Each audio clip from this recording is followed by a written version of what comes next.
You know, there are some holidays that just feel easy, like that 3-day weekend we all look forward to in February.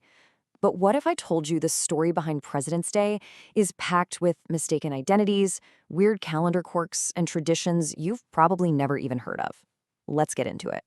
So let's just start with a bombshell, shall we? What if that holiday you've been calling President's Day your whole life, well, what if it isn't real? At least not in the way you think it is. It sounds crazy, I know, but the official records tell a completely different story. And there it is, right there. The difference between what we all think and what's actually true. We see signs for President's Day sales everywhere, right? But on the official federal calendar, the holiday is and has always been called Washington's birthday. The name was never, ever officially changed by the US government. So, what we have here is basically a nationwide case of mistaken identity. Yeah, individual states and definitely every retail store in the country have adopted the name President's Day, but the federal holiday, it's still stubbornly dedicated to just one guy, the first president. It's a perfect example of how popular culture can just sort of rewrite history on its own. Okay, so that brings up the next obvious question. If the holiday is officially called Washington's birthday, then we must be celebrating it on his actual birthday, right? Well, that's where things get really complicated, starting with the fact that he technically had two of them. This is such a fantastic piece of history. You see, Washington was born on February 11th, according to the old Julian calendar. But then, in 1752, when he was a young man, Great Britain and all its colonies switched over to the Gregorian calendar, the one we use today. That single change literally shifted his birthday forward 11 days to February 22nd, and that's the date he celebrated for the rest of his life. But wait, it gets even weirder. Fast forward to 1971. Congress passes something called the Uniform Monday Holiday Act. The idea was super simple and pretty practical. Give federal workers more 3-day weekends, to boost tourism and shopping.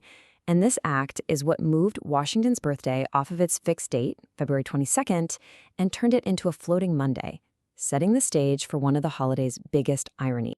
Okay, so here's where the math comes in. It's really simple, but it changes everything. By law, the third Monday in February can only ever happen between February 15th and February 21st. Just remember that window, and remember Washington's actual birthday, February 22nd. And here it is, the punchline. The number of times that the federal holiday Washington's birthday can actually fall on George Washington's real birthday is 0. It's literally impossible. In fact, not a single U.S. president, not Washington, not Lincoln, nobody has a birthday that can ever fall on this federal holiday. Okay, so if it's not really for Washington's birthday, then it's gotta be to honor Abraham Lincoln too, right? I mean, his birthday's February 12th, it's right around the same time. This is probably the most common belief about the holiday, but it's another huge myth that's all tangled up in a failed political move.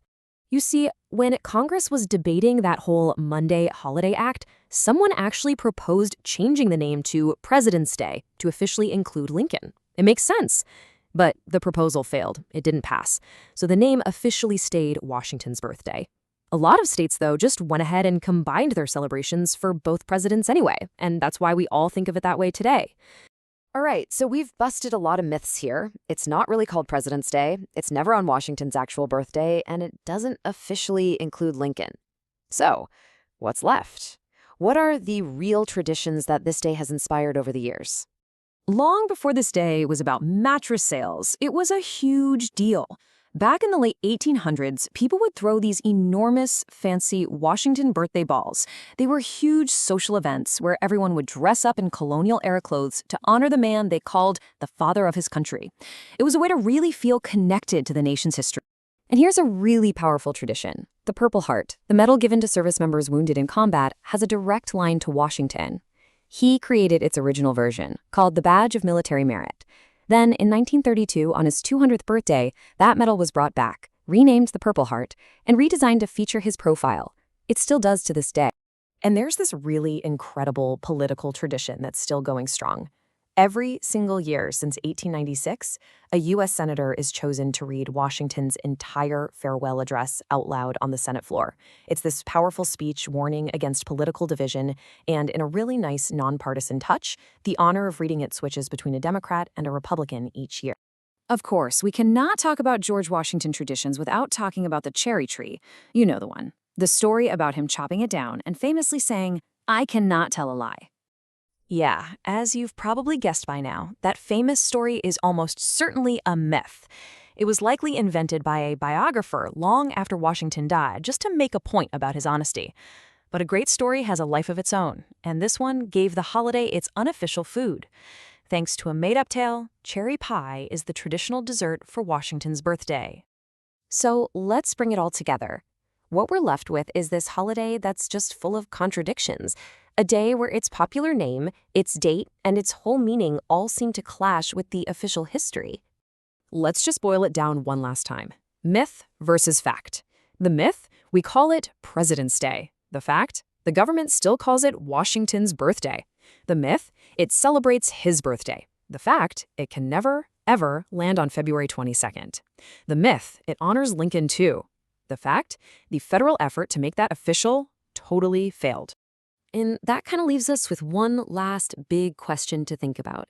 If a holiday's name, its date, and even its main purpose are all technically wrong in the eyes of the public, but that's how everyone celebrates it anyway, what does that tell us about how we, as a culture, remember and maybe even rewrite our own history?